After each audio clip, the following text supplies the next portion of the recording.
Drone pilot master class number 10 RC-N1। এটা হইতেছে মূলত RC-N2, RC-N1, N2 এবং N3 সবগুলাই হইতেছে অলমোস্ট সিমিলার। কিছু কিছু ভিতরে জিনিস থাকে সেগুলো আসলে ডিফারেন্স থাকে। এগুলো হচ্ছে আপনার বিজনেস পলিসি আর কি বলতে পারেন। সো আমরা এটার পরিচিতি আসলে আমরা দেখব কিভাবে কাজ করে এবং হইতেছে কোন কোন বিষয়গুলো আপনাদের জানা দরকার আসলে। সো এটা হইতেছে আমার এই ইয়ার 2 ড্রোনের রিমোট। এই যে দেখতে পাইতেছেন, ওকে। সো এই যে আপনি প্রথমেই এইখানে নিচে যে দেখবেন যে জয়স্টিক আছে, এখান থেকে টান দিয়ে খুলে সো এইখানে আপনার স্ক্রু করতে হবে। অ্যাট দ্য সেম টাইম বাম পাশের এটা এই যে এখানে স্ক্রু করলাম, হিয়ার ইটস রেডি। সো এইখানে যে বাটনটা দেওয়া আছে এটা হচ্ছে পাওয়ার 1 বাটন। এটা কীভাবে অন করে, প্রথমে একটা প্রেস করবেন এবং পরে প্রেস করে ধরে রাখবেন। প্রথমে এক প্রেস পরে লং প্রেস, এটাকে বলা হয়। সো প্রথমে একটা চাপ দিলেন, পরে চাপ দিয়ে ধরে রাখবেন। ওই যে এটা দেখবেন যে এই যে অন হয়ে গেছে এবং এটা ব্লিঙ্ক করতেছে জাস্ট বিকজ অফ ফর কানেকশনের জন্য, ঠিক আছে। সো আর এরপরে যে এটা আছে, আমি আমার ড্রোনটাও অন করে দিই। ড্রোনটাও অন করতে হয় সেমভাবে, প্রথমে একটা প্রেস করতে হয়, পরে প্রেস করে ধরে রাখতে হয় আনটিল ইজ ব্লিঙ্কিং। এই যে দেখছেন, এটা কিন্তু আপনার ড্রোনটা আসলে অন হয়ে গেছে। এবার এটা লাফাইতেছে জাস্ট বিকজ অফ এর সাথে কানেকশন করার জন্য। যখন এটা কানেকশন হয়ে যাবে তখন দেখবেন যে অটোমেটিক এটা মানে থেমে গেছে। এই দেখেন কানেকশন হয়ে গেছে, ওকে।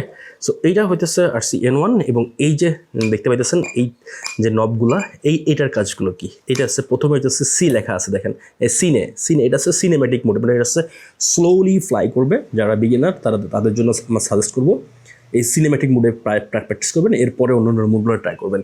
সো এরপরে যে মুডটা আছে এটা হচ্ছে নর্মাল মোড। এটা সিনেম্যাটিক মোড থেকে একটু ফাস্টার এবং একটু ফাস্টার আর কি। এবং কিছু কিছু সময় আছে যে নর্মাল মুডের যে স্পিডটা আছে এটা দিয়ে আসলে সাবজেক্টকে ট্র্যাক করা যায় না। দ্যাটস ওয়াই হইতেছে এই নর্মাল মুডটা ব্যবহার করে আপনি পারফেক্ট শট নিতে পারেন। So the final one is এই যে স্পোর্টস মুড। এই যে স্পোর্টস দেখা আছে, ক্যান ইউ সি এই যে স্পোর্টস মুড। এটা হইতেছে এটার কিন্তু অসুবিধা আছে, এটা খুবই ফাস্ট, এটা একটা সুবিধা। কারণ কিছু কিছু সময় আপনার সাবজেক্টকে ধরতে গেলে ফাস্ট মোশন করতে হয় বা মুভ করতে হয়। বাট এটা যখন আপনি স্পোর্টস মুভ দেবেন তখন হইতেছে আপনার যে সেন্সরগুলো আছে, আপনার ড্রোনের যে সেন্সরগুলো আছে এগুলো কিন্তু আসলে কাজ করবে না। সো এই ক্ষেত্রে আপনাকে সতর্ক থাকতে হবে যে ক্রাশ করে কি না। বাট এটা সময়ের প্রয়োজনে এটা আসলে ব্যবহার করতে হয় এবং আমি এটা রেগুলারলি করে থাকি। সো আপনারা যারা বিগিনার আছেন প্রথম দিকে স্পোর্টস মোডে ট্রাই করবেন না, আপনারা ম্যাক্সিমাম নর্মাল মুড পর্যন্ত ট্রাই করবেন। যদি আপনি প্রো ড্রোনগুলো কিনে থাকেন দেন এগেইন আচ্ছা প্রো ড্রোনে লাভ নাই। যদি আপনি স্পোর্টস মুড ব্যবহার করেন তাহলেও প্রো ইউজ করে আসলে লাভ নাই, আপনার সেন্সর কাজ করবে না। হ্যাঁ, আর এই পাশে যেটা দেখতে পাইতেছেন এইচ লেখা এবং পুশ, মানে এইচ মানে হচ্ছে হোম পয়েন্ট। মনে করেন যে আপনি যদি ড্রোন এখান থেকে ওড়ান এবং চান যে এখানে হোম পয়েন্টটা আপডেট হয়, মানে এটার যে সেন্সর আছে ভিতরে, স্যাটেলাইট আছে, যদি এই লোকেশনটা প্রথমে ট্রেস করে, পরে যদি আপনি কোথাও কোনোভাবে ব্যাটারি চার্জ শেষ হয়ে যায়, রিমোট ডেড হয়ে যায়, নষ্ট হয়ে যায়, তাও এই ড্রোনটা অটোমেটিক্যালি এইখানে ফিরে আসবে। এটা মনে হয় এর সাথে ডিসকানেক্ট হওয়ার 11 অথবা 13 সেকেন্ডের পরে এটা অটোমেটিক্যালি চলে আসে, ওকে। আর এই যে আরটা এইচে একটা জিনিস লেখা আছে, দেখেন পুশ টাইপের চিহ্ন দেওয়া আছে। এটা হচ্ছে ইমার্জেন্সি ব্রেক। মনে করেন যে আপনি দেখতেছেন যে আপনার ড্রোনটা ক্রাশ করতে যাইতেছে, জাস্ট আপনি এটা সিঙ্গেল প্রেস করবেন, এটা অটোমেটিক্যালি ওইখানে দাঁড়ায় যাবে। এবং এটাই হইতেছে একটা দারুণ জিনিস যে আপনি প্রেস করলেন সাথে সাথে দাঁড়ায় গেল, এরকম একটা জিনিস। মনে করেন যে আপনি লাগতেছে সাথে সাথে এরকম দাঁড়ায় যাবে। সো এটা বিজ্ঞানীদের জন্য খুব বেশি ইম্পর্টেন্ট, ইভেন প্রোদের জন্য খুব বেশি ইম্পর্টেন্ট। কারণ সামটাইমস এমন বিব্রতকর মুহূর্ত হয়, তবে এটা যদি আপনি প্র্যাকটিস না করেন আপনার মাসেল মেমোরিতে থাকবে না। এটা আপনি দেখবেন যখন আপনি বাইক চালান তখন কিন্তু আপনার ব্রেক মনে করে করে চাপতে হয় না ভাই, অটোমেটিক্যালি দেখেন যেখানে খাদ আছে বা গর্ত আছে অটোমেটিক্যালি ব্রেকে চাপ পড়ে যায়। This is called the muscle memory. আমরা কাজ করতে করতে ওইটা অটোমেটিক্যালি মাথায় সেট হয়ে যায় ব্রেনে। সো এটা কিন্তু আপনার প্র্যাকটিস করতে হবে, আদারওয়াইজ কিন্তু হবে না। আমিও বাইক ক্রাশ করছি এটার প্র্যাকটিসের অভাবে, আমি ক্রাশ করে থাকি ম্যাক্সিমাম সময়। তো যাই হোক, এটা প্রথম দিকে হয়েছে, এখন আর এটা হয় না। আমি সবসময় প্রো ড্রোন ব্যবহার করি, এটাই হইতেছে এটার বলতে পারেন যে আসলে সুবিধা।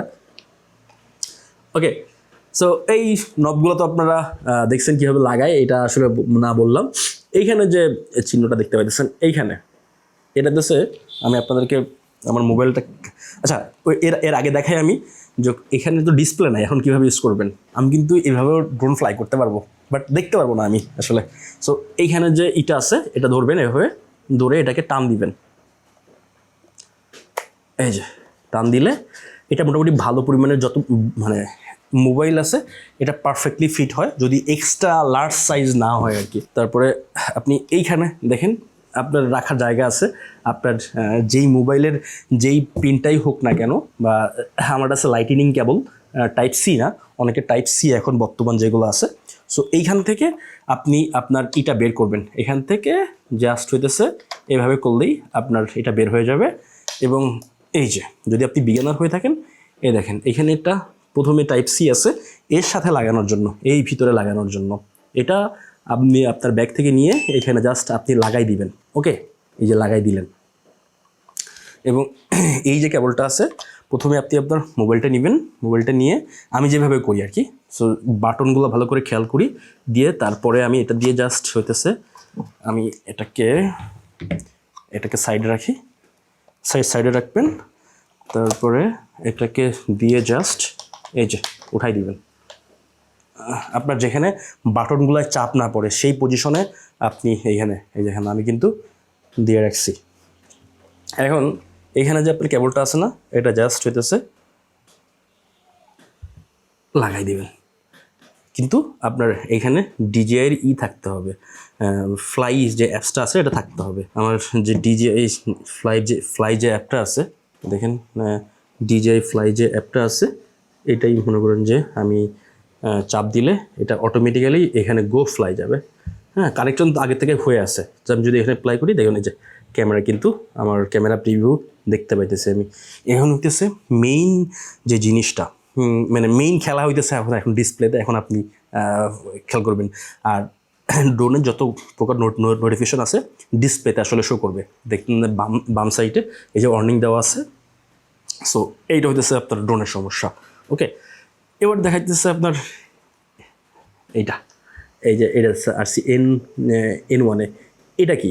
এটা হইতেছে আপনার ক্যামেরা এবং ভিডিও এবং ছবির যে সুইচিং বাটন আছে, এইটা আপনি জাস্ট এখানে যদি প্রেস করেন, অ্যান্ড এখানে যদি প্রেস করেন, আপনি যদি এখানে খেয়াল করেন, এখানে আছে আপনার রেড, তার মানে হচ্ছে ভিডিও মোড। আমি যদি এখানে ক্লিক করি, এটা হচ্ছে ভিডিও। আর আমি যদি এখানে যদি আমি ক্লিক করি, এই বাটনটা আসলে কাজ করতেছে না। এই বাটনটা হইতেছে আপনার এই যে এখন ভিডিও মোডে আছে, আপনি দেখতে পারেন এখন ভিডিও মোডে আছে। এখানে যখন আমি ক্লিক করব তখন এখানে ছবি মোডে চলে আসবে, মানে আমি তখন পিকচার ক্লিক করতে পারবো। আর এই পাশে যে বাটনটা আছে এইটা হইতেছে ফাংশন বাটন। এটাকে চাইলে আপনি ভিতর থেকে কাস্টমাইজ করতে পারেন, তবে এটা বাই ডিফল্ট যেটা দেওয়া আছে সেটা হচ্ছে গিম্বল আপ ডাউন করে। মনে করেন যে আপনি দেখতে পাচ্ছেন যে ক্যামেরার গিম্বল, আমি যদি এটাকে একটা প্রেস করি, এটা নিচে চলে গেছে একদম সম্পূর্ণ ডাউনে, এবং আমি যদি আরেকটা প্রেস করি এটা উপরে চলে আসছে। সো এটা হইতেছে এই ফাংশন যে বাটনটা আছে এটার কাজ। মোটামুটি এটা তো দেখলেন। এবং পিছনে যে বাটনটা দেখতে পাইতেছেন এটা হইতেছে আপনি এইখানে যেই মুডটা থাকবে, সো সেই মুডটার এটা ক্লিক করলে ভিডিও হবে। মনে করেন যে এখানে মুডটা দেওয়া আছে, আর এখানে মুডটা দেওয়া আছে, রেকর্ডিং মুড দেওয়া আছে। আমি যদি এটা ক্লিক করি একবার, ওই দেখেন ভিডিও কিন্তু রেকর্ডিং শুরু হইতেছে। আর আমি যদি এটা ক্লিক করি, রেকর্ডিং অফ হয়ে গেছে। সো এইটা হইতেছে আপনি এখান থেকে সুইচ করে যদি ছবি মুডে আনেন, তাহলে এটাই প্রেস করলে ছবি ক্লিক হবে। আর আপনি যদি এটাকে প্রেস করে যদি ভিডিও আকারে মানে ভিডিও আনেন তাহলে এটা ভিডিও ক্লিক হবে। এই হইতেছে এইটার বেসিক। এবং এইটা দেখতে পাইতেছেন, এই যে নবটা দেখতে পাইতেছেন, হ্যাঁ, এটা কিন্তু খুব জোস। এই দেখেন, এই যে এটা যখন আপনি ঘোরাবেন গিম্বল আপ ডাউন করবে স্লোলি, এবং এটা কিন্তু ভিতর থেকে এই স্পিডটা চেঞ্জ করা যায়। ওকে, এই দেখেন ওকে আপ যেতেছে, আপ আপ আপ, এই যে ডাউন। এটা আবার ডিপেন্ড করে হইতেছে এই যে আপনার কোন মুডে দেওয়া আছে। আমি যদি এটাকে স্পোর্টস মুডে দিই, তাহলে এবার দেখেন আগে তো স্লোলি ছিল, এখন ফাস্ট হবে, ফাস্টার। ওকে, ফাস্ট হইতেছে এবার, দেখেন ফাস্ট হইতেছে আগের থেকে ফাস্ট। সো এইটা হইতেছে ডিপেন্ড করে, এর উপরে হইতেছে অনেকটা ডিপেন্ড করে। সো এই হচ্ছে ওভারঅল মোটামুটি মানে রিমোট পরিচিতি, এবং এর ডিসপ্লের ভিতরে অনেক ফাংশন আছে, সেটাকে আমি যদি প্রাথমিক পর্যায়ে আপনাকে একটা ধারণা দিয়ে দিই, যদি আপনি ফ্লাই করতে চান। সো এইখানে যে দেখেন যে একটা দেওয়া আছে, এখানে ক্লিক করলে এখানে যদি চেপে ধরে রাখেন এটা এখান থেকে ফ্লাই হওয়া শুরু হবে। সো এই, এবং এখানে সেন্সর যদি কাজ না করে এখানে শো করবে যদি আপনি প্রসিজারগুলো ড্রোন হয়ে থাকে, এবং সকল সেটিংসগুলো আপনি এইখানে পেয়ে যাবেন।